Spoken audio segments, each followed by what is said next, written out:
On a bana ko pesa message nalingi to lobela nanu muke bana o nzamba pesi biso na responsabilité ya ko bokola bango eza bano to benga ka orphelin bien aimé dans le Seigneur eza musala moko o to lobaka de temps à autre to sala ka yango biso moko te toujours sala ngo na yo papa toujours sala ngo na maman.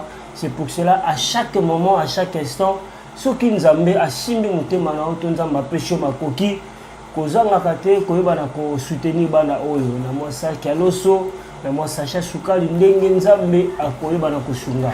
Bien aimé dans le Seigneur, c'est pas facile ya kozwa bana koyebana ko bokola bango du 1er au 30 baliaka ndenge bana nyeso baliaka eza vraiment facilité tout le monde a route tout le monde a papa za na bana mibale okomona pour la tam subana wana balia c'est tout un problème au monde oyo nzamba pesi biso bana ebele ya koyebana ko héberger koyebana ko bokola. C'est pour cela de chaque moment tu as que pas na yo papa et pas na maman koyebana ko soutenir bana oyo. Bible zo talisa biso na makomi na nzambe celui qui donne aux pauvres prête à Dieu. Donc mutu nyonso adefisaka nzambe nzambe ayebaka na te na koza une senti avec les images papa Charlie recoter la biso ba image pour que batu bayeba na lisusu kolanda. Que le Seigneur vous bénisse.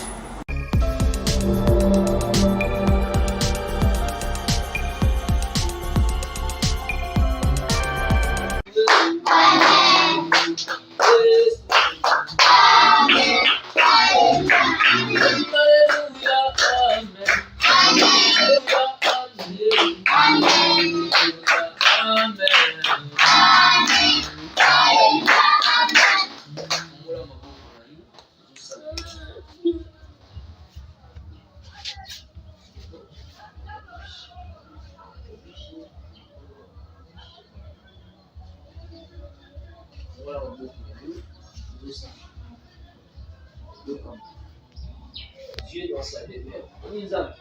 Alors oui, je suis le Père et son frère. Le Père, hein? Est-ce que tata boya ko kaola imona? Boya salama to ya yo. Ayo kaka. To salama to ayo kaka. To salama noko.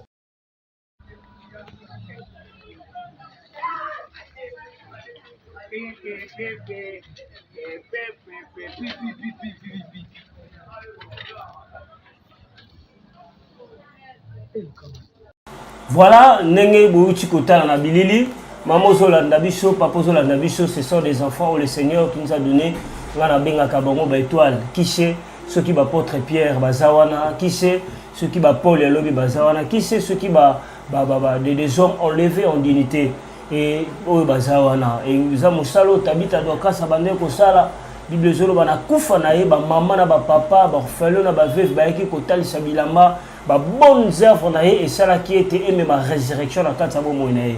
Moi aussi je crois au nom de Jésus-Christ de Nazareth na moko oyo koyeba na kosunga biso nzambe akoyeba na te ko bundela yo nzambe akoyeba na te ko zongisela yo kama na mokama. Que le Seigneur vous bénisse. Oui, bien aimé dans le Seigneur, et j'avais dit ces derniers moments, le Seigneur nous a inspiré vraiment yakoyeba na ko talisa ba mystère na makambo oyo etali bandoto et yambona banda ko pesa malakisi na ngai yalingi na pesa nano moi message ya mukie oyo nzambe asili ko talisa biso na butu ya lelo et nzamba si ko lobela biso concernant le mois de mars kino le mois de décembre. Bien aimé dans le Seigneur, la lingi juste un peu pour interpeller bana na ba croyant nyonso bana na nzambe nyonso pendant que to bande ko sambela la butu ya lelo eza message toujours na butu ya lelo ozotali sabiso mois ya max et tant que tozomona mois ya max bazotali sabiso kino décembre. Bien aimé dans le Seigneur, nzambe alingi to interpeller conscience ya bana na nzambe d'entrer encore à la profondeur na kati ya mabondeli. Parce que pendant que tu as compris, tu as des nuages. Les nuages mi balé ezo bunda. Moko ezalaki ya pembe, moko ezalaki ya tout noir. Mais toujours mon a ya pembe zo mata makasi likolo, mais o ya noir peso tikate zo luka par tous les moyens et mata. Na ko bonde la kotune no belanzambe, le Seigneur zo bisabiso ko banda mois ya mars kino ya décembre. Et ça ba moi oyo nzambe akosopa nguya nzambe makashi likolo ya bana na ye. Mais seulement aussi et ça ba moi moko piège parce que le monde de ténèbres est côté les mamakashi et koluka ba sacrifice. Par le sacrifice ko zalaka na Congo te et ça sacrifice ko sala na monde entier. Et le Seigneur azotali sabiso de mois de mars qui nous a mois de décembre et ça pratiquement 9 mois. Et dans 9 mois, il y a un système, il y a 3 trimestres plutôt. Premier trimestre, il y a de mars à juin. Il y a mis balai et continuer de juin qui nous septembre. Et puis il y a mis ça tout le monde a de septembre qui nous décembre. Et le Seigneur dit au moins il y a 3 trimestres, on a la diviser comme le mois de mars qui nous décembre.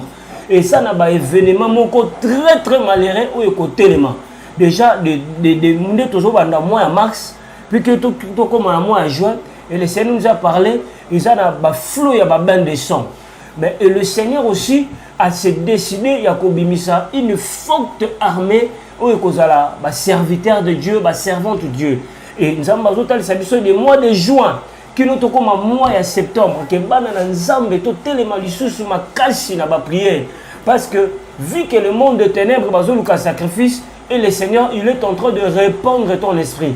Il a dit dans sa parole, je répondrai de mon esprit sur toute chair humaine. Vos fils et vos filles prophétiseront. Nzamba osopa nguya makasi. Parce que nguya makasi nzamba zolinga sopa nguya za na biti mokopo et ba na ko contrecarrer ba plan nyonso maléfique o mungu na zolinga ko sala kino toko mois de décembre. Moi je sais papa zolanda ngai maman zolanda ngai. La Bible nous dit dans 1 Thessaloniciens chapitre 5 verset 17, la Bible nous dit priez sans cesse. To sambela to lembate. Et je crois tu es parmi les armées ou lesquelles Nzamba Zuba a préparé pour te côté na défi, te défier occultiste et tout défier magicien. Parce qu'il y a des réunions secrètes et on a la fusion, il y a la religion et qu'on a le système que monita mubalinga ki bate baba boma Yesu. Là bato baba ne koyo karate baseni ba yokanaki. Balinga ba régner force na bango pour que va faire clouer encore Jésus. Et ça makambo e ko salama. Et ba département ya occultisme nyo sur monde. Bazo sala réunion moko secrète comme si ba sala loko la unité. Et bah unité ba on sala c'est but ya ko ba ko foncer biso bana na nzambe. Et le Seigneur nous a interpellé de mars à décembre. Et ça a vraiment un sacrifice, une sanctification et pour éviter beaucoup la distraction et d'entrer beaucoup dans la prière. Parce que le Seigneur a tellement dit huile et so pendant la mitu à bateau. Et le Nzamba nous dit à ko sopangouya Nzamba makasi pour qu'à côté de sa armée naie pour tout bana banzela le sambo tout bana ko contrecarrer plan machiavélique so salama pour que le banc de sang est zalaté pour que bana Nzamba le Seigneur il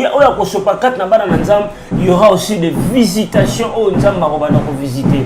Le diable sachant que c'est l'ère de Dieu, c'est l'ère de l'esprit, c'est l'ère de la puissance et le diable aussi s'est levé pour qu'il y ait partout des moyens à étouffer. Fait de cela une large division et un message Nzamba péchibition au clair, c'était la bouture avant au coma, moi na biso il y a Marx Oyo. Donc, ils ont un message clair, diffusé en gros, bien aimé dans le Seigneur, prends le temps de prier, concentre-toi encore dans la prière. Il faut beaucoup lire la Bible, il faut être vraiment dans la présence de Dieu parce que ces derniers moments, le diable a une distraction, surtout dans nos téléphones. Or, et ça va plan Oyo, le diable est en train d'entrer, à multiplier les distractions pour qu'il y ait une surprise désagréable. Et moi, je crois, à travers la prière, nous vaincrons. Jésus-Christ a vaincu sur la croix et nous aussi nous sommes plus que vainqueurs. Que le Seigneur vous bénisse. Oui, bien aimé dans le Seigneur, il a appelé ça mon message à mon cœur Nzamba Pessi et ils ont préparé vous savez, si le Seigneur nous parle, c'est pour nous préparer, c'est pour nous avertir, on va être très prudent pour que na lo sambo. Nzambe apambola yo, je crois. Ces derniers moments, toujours le Belamarambo Tali Bandoto. Et la mission tu connais Kanameka Kotali Sabiso, na Kotali déjà na phase d'interprétation. Et j'ai essayé de parler à ce qui concerne Kolia na Kacha Bandoto. Mais ce qui va dans Nzambe, Kolia Nandoto, et ça Mabe Makasi, et c'est quant à nous de faire de prière. Et parmi ma piste et ma solution pour que Kolonga le manger des sangs là-bas, qu'il faut ça la aspersion du sang. Comme la maquilla pour un temps et puis pour évacuer Babilo Kowana. Et réclamer aussi le feu du Saint-Esprit et localiser là où il y a des mauvaises semences. Je crois avec l'aide du Seigneur, Bandeko Bazolanda Baza déjà enregistré, Tozo Sala déjà ma bonne délit, Nzambe Azo révélé ma cambo. Belé Akokamwa, Nzambe Azo Sala Penza Yamine. Il y a des détails, médias, ils ont moins de temps. Moi, je ça, sujet de prière, M. Zate, je crois avec l'aide du Seigneur. Ceux qui nous appellent sur ma casse, on va organiser encore des séries de prières à ce qui concerne les songes. Et le Saint-Esprit m'a mis à cœur. La ligne appelle ça sous interprétation à ce qui concerne les animaux dans les songes. Et là, la bateau sous soit là la loti, azolo tabanyama, azolo tabamboa, azolo tabaniaou, azolo tabampuku, azolo tabalion, voire même monsieur azolo même tigre. Bien aimé dans le Seigneur. Et fait de voir monsieur Souta monsieur aloti bango baza tout autour naïe. Monsieur Soumona Zolo Tabamboua Bazobunda. Monsieur Soumona Zolo Tabalion, des animaux très sauvages Bazobunda. Monsieur Soumona Zolo Kamakelele Yabanyama. Il y a même des gens, même par répercussion, même physiquement. Et nous avons rencontré aussi beaucoup de comme nous sommes Tambola. Il faut mon arabe Miselekete. Il faut mon abanyama très bizarre. Monsieur Bachor-Souris. Monsieur Koyoka Krina Bango Soka qui crie Moko Yanyama. Et il a senti du coup un mauvais présence. Bien aimé dans le Seigneur. Quelqu'un qui a déjà Babylon ko aboye, comme on a niao, comme on a nyama, monsieur Soumona zomona nyama morazo landaye, alinga choyer et paf, tant balunga ba choyer à la sutuki à la mukimba la moko. Et il a commencé à prier. Bien aimé, toi qui rêves ou bien tu as déjà rêvé. Le diable, il est tellement risé. Au moment où Satan a comprendre que Moutou, oso comprendre le plan à changer la stratégie. Il y a beaucoup de gens, et vous allez paix à l'otando tout le monde 2 ou 3 fois, mais à mon avis, on dirait équipement. Pour naïe, il est le Chili. Mais ce que tu as vu, vous remarqué toujours le combat. Vous remarqué toujours la résistance. Or, le fait de voir des animaux sauvages, même dans Kachando Tonayo, et autres sont menaces. Bien aimé dans le Seigneur. Pour l'autre abandon de Nyama, cela signifie qu'il y a de menaces dans Kachabo Moïdayo. De menaces et que vous allez nanda. De menaces et que vous allez na Moussala. De menaces et que vous allez dans l'environnement là où tu fréquentes. Et l'OM même aussi, de menaces que vous allez paix dans quatre églises. Quelqu'un qui est en train de rêver de monsieur Mounazolo lion. Nous sommes des animaux très sauvages.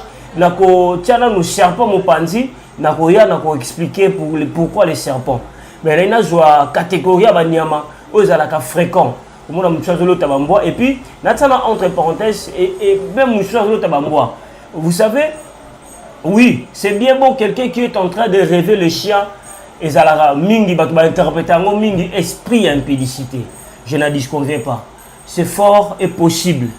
Et ça esprit impudicité. Mais non seulement ça. Et ça impudicité. Te muto pas zolo tabamboa. À cause de la grande esprit impudicité, te ça menace. Et ça menace, te ça harcèlement, et ça attaque moro spirituel aux lignes tellement la vie à muto. Or, bien aimé dans le Seigneur, muto zo vivre ba menace na vie. Vie na yepe et rokendaka libosote. Parce que bitumba, Satan a tia bundisa biso rôle nango ezalaka moko. 1. À retarder l'ipamboli ya mutu. 2. Mutu ano mona bonheur te. Vous allez remarquer même bana Israël de temps à autre ba ndeko kende nzela kana. So yi ba bimeli bango liboso ba ndiko bundisa bango. Ole ba sala ba pa ba sala su ba pate. Ba ozala censé ya ko bunda na lu bitumba tia alors que ba ko longa bitumba sima ba seni ba avancer. C'est ça bien aimé dans le Seigneur. Quelqu'un qui est en train de rêver des animaux, sache qu'il y a une menace. Et ça n'a comment que ça permanent. Surtout, plus loin même, si on a même bamboa, si on a zolota bamboa, bazobunda tout autour naïe. Sache que tout autour de toi, et ça n'a pas tout moko o bazoluka basala yo mabe. Et ça n'a menace moko ya munguna, o eza musika na te meza pele na yo. Et ko yelo na nzela ndoto tu feras des choses pareilles. Et on a dit que moi, ils ont quatre impudicité. C'est aussi les menaces, les attaques spirituelles que l'ennemi est en train de préparer, ou bien l'ennemi est chaque côté dans sa vie. Dès lors, tu dois prier. De 1, il faut oboma bambwa wana to oboma banyama wana. De deux, il faut tala pe vino malamu parce que et l'oromoko comme Sarabiso faible en esprit, c'est aussi le péché. Parce que de temps à autre, mutazo sibi ba menace na kati ya vie na ye. Mutazo sibi ba combat ba résistance et ba combat wana et ko empêcher au avancer. Or, bitumba epé ça retard na vie ya mutu. Allez-y comprendre, et ça na mutu musa ju musala ba comprendre peut-être que tu pouvais encaisser quelque chose de bon au moni bitumbe seni ezokyo shima. La lingi to so verset biblique o pona ko yeba na ko landisa interprétation na biso. De ça na Psaume chapitre 22 le verset 17. Yoka, que dit la Bible? Car des chiens m'environnent, une bande de scélérats rôde autour de moi. Ils ont percé mes mains et mes pieds. Yoka, verset 21. Protège-moi, mon âme, contre la glaive, ma vie contre le pouvoir des chiens. Ah, David azoloba, bamboua, baza tout autour nangai. Bande basélera comme si ba criminel, bazo percé ngai, bazo soua ngai. Donc David a commencé dans un moment moko, il a rencontré des combats, il a rencontré des résistances. Vous savez, David a eu la prophétie, il y a comme un roi. Mais, comme on a écart, il y a prophétie, à soi qui de 17 ans, il y a comme un roi, David a rencontré beaucoup de combats. Et puis, tout le monde a empêché pour accéder à la trône totalement. C'est pour cela que je viens de dire que combat et ça moko ba menace spirituelle et ça moko ya ba arme au Satan a ça pour empêcher muta avancer, pour empêcher muta kendete. C'est pour cela que mon amour nous soit zolo ta ba niaou osomo ta ba mboa c'est que et ça na kanda moko ya monguna o chetelemi et ce luka et sila nanayo.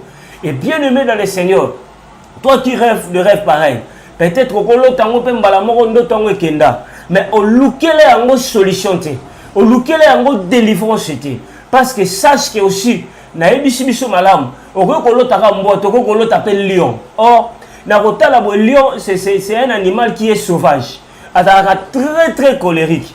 Oyebi lion azala soka sali grondement soka gangi. Akoko mabisika ba banyama za gangi. Lion ti gangi mo aganga pamba te. Yeta wa ganga rapport ba nyama basali ba panzana ba banga oya kotika comme ça à récupérer alia rôle les ala bon et muto azomona même ba lion ba léopard des animaux sauvages dans katandoko. Allez-y comprendre que eza na menace moko eza permanent. Aussi longtemps okoboma ba nyama wana te, aussi longtemps oko vaincre ba nyama wana te, oko remarquer des choses, oko remarquer ba effet o na bomo inayo, progression aux alaté, ba résistance, ba projet inachevé, ba stabilité dans le domaine belé. Pourquoi? Parce que Djambazo telo ba image wana il a permettre ba rêve satanique n'y a pas nayo pour que à faire comprendre que devant toi il y a un combat. Et aussi ba tu me suis à cause à l'autimbois. Et moi aussi ça représente aussi une force d'impudicité qui est en train de poursuivre ta vie. Et cause à la paix menace et cause à la paix force impudicité. Surtout au moment où tu as moiseau léché. Là c'est très très dangereux. Ce cause la nanga cholo tout monde tu me suis à l'autimbois. Moni mbwa ngwa yo so été. Omona aokende boye amona mbwa mo asa pene nayi aokende boye azomona mbwa moko peut-être azolembula azolécher. Là allez-y comprendre, il y a une force d'impudicité causée par le mari de nuit ou femme de nuit, pour causer aussi par des forces familiales balingi ba maintenir yo na vie moko ya cerce désorganisée. C'est pour cela tu verras aussi des rêves pareils. Omono kolota ba mbwa omoni mbwa azolembola ezala ba misumu na lati oloti ozolota même ba mbwa, excusez-moi le terme, ba mbwa bazo sala bolingo. Allez-y comprendre, quand tu vois des rêves pareils, sache que tu es menacé à une force d'impudicité. Bien aimé dans le Seigneur, j'avais très bien dit et soukaka na moi na nzambe kolota te, mais il faut comprendre ndoto na zolota ngo pona nini. Et dès lors qu'on comprend ndoto zolota ngo pona nini, il faut yeba ndenge na koiko sambela surtout. C'est aussi très important. Il faut prier à ce que ba ndoto wane zongate. Et de lors ezana batu misusu omoni au fur et à mesure quand tu es en train de grandir spirituellement, au moment attend zolota ba ndoto aboy. Mais quand tu grandis spirituellement, au moment ba ndoto ngo bandi ko disparaître. Au moment ezala ki auparavant zolota nyama moko zolanda yo. Au moment quand tu auras la victoire, au moment peut-être bandi ko boma ba nyama wana. Et tant que vous avez phase, vous avez un ndoto, et ça va signe de victoire. N'engagez besoin de savoir sur la tout avec eux, Mokanda na Psaume 91, le verset 13. Oui, le verset 13. Qu'est dit la Bible? Psaume 91. Psaume 91, le verset 13. Yoka. Tu marcheras sur les lions et sur la spique. Tu fouleras les lionchons et les dragons. Aujourd'hui, la Bible dit tu marcheras sur les lions et la spique. La spique, c'est un serpent très venimeux. C'est un serpent très très dangereux. Mais c'est un serpent mortel. Et quand la Bible est comparée à Nyama Oyo, na bitumba, na combat spirituel, au monde a Nyama, na ebelo au monde a monsieur Zaraba esprit, monsieur Zaraba démon, monsieur Zaraba batu. Et na mutu mususu, putain mususu pour comprendre que yem to bundisa yo. Au monde a rolo tapé na forme ya Nyama. Aïe, au monde mutu moko ba Nyama mo bazolando na ndoto. Et la Bible me dit mais soko bandi ko lota bandoto à victoire, on va nous remarquer au monde loti obominyoka. Et je crois prochainement, il va expliquer Nyoka parce que Nyoka est vaste, c'est tellement moulaï. Je vais t'expliquer comment on a serpent dans quatre andoto. Bien aimé dans le Seigneur, c'est très important. Et ma prière en est ceci, que le Psaume 91 verset 13 est à la partage na yo. Toi peut-être au lotaka nyama, mono zolota nyama bazo tambola na kati ndako. Ozomoda nyama mo bazolanda yo. Et il y a des fois il y a même des gens à se retrouver à zolota azana forêt. Et puis dans la forêt, on a des animaux sauvages qui s'attaquent. Et cette forêt que tu vois dans les songes, ils ont représenté force négative, mais aussi, ça peut aussi représenter force familiale. D'abord, il y a que bitumba ozokuta nango, ils ont une force négative, et outil d'abord dans la famille, dans la kata zamba, ozoluka et menacer vie. Bien aimé dans le Seigneur, et le rêve, il y a que l'autre banyama, et ça un rêve très très dangereux. Ils ont battu Koufa parce qu'il avait vu des choses pareilles. À l'autre année, nous sommes même à la mouki, à minimisant. Bien aimé dans le Seigneur, quand tu rêves des rêves pareils, tel Manaboutou, prie d'abord, Sambela, neutraliser et puis il y a Manafa Koufa. Et si le Seigneur aussi, ceux qui nous ont malingi, on peut remarquer même dans bandoto no bandolota, bando boma banyamawana. Nous nous sommes l'autre zo bomanyoka. Nous sommes nia au mora kangena le boko mais fait des comptes à bomier. Et de là, ça représente aussi le signe de la victoire auquel le Seigneur est en train de te donner. Que Dieu vous bénisse. C'était votre humble serviteur Enoch Babinga. Nabaki toroke nango petit à petit. Bandego bozana ba question. Parce que Nabaki bien, nous connaissons en partie et nous prophétisons en partie. Peut-être qu'on interpréter d'autres nions sauter balotaka. Mais du moins, tous on peut s'habiller sur la grande ligne. Et quand tu vois des choses pareilles, premièrement d'abord prie.